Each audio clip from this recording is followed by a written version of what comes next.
tidur itu tidak boleh lupa kepada agama. Selama jantung masih berdenyut, jantung ini kalau dia dekat dengan ilmu, setiap ibadah itu akan berdosa. Dengan darah mengalir bisa bangkit panca indera. Panca indera ini tidak bisa mengenal Tuhan sebelum dia dekat dengan ilmu.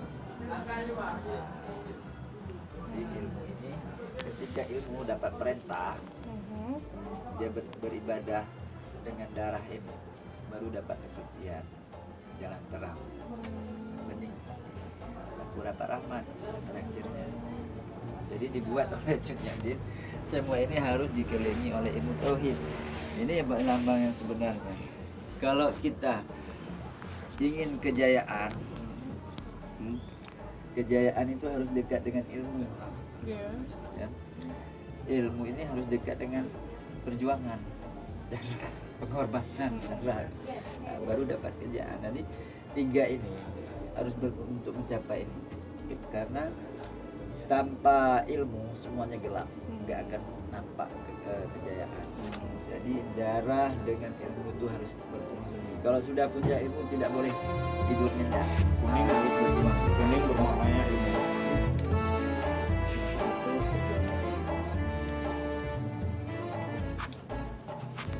Jadi ilmu itu bisa juga menipu, tertipu oleh ilmu, tertipu dengan kejayaan, silau dengan kemewahan.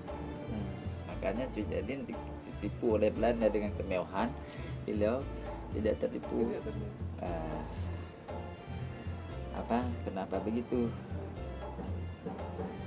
Memang tuntunan Islam seperti itu. Ketika Cun Yadin buat aturan kamarnya seperti ini, apa yang dibuat? Dia tetap musyawarah dengan suaminya, tetap zikir bersama, khidmat kepada suaminya. Apa yang dibuat?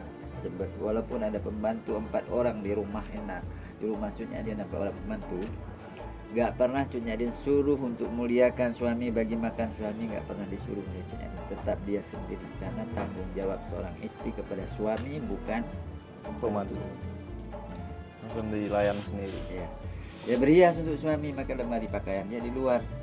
Berhias untuk suami itu bukan bermakna bahwa yang dianjurkan oleh Tuhan berhias wanita itu untuk suami. Artinya minta izin kepada suami apabila kita sudah berhias.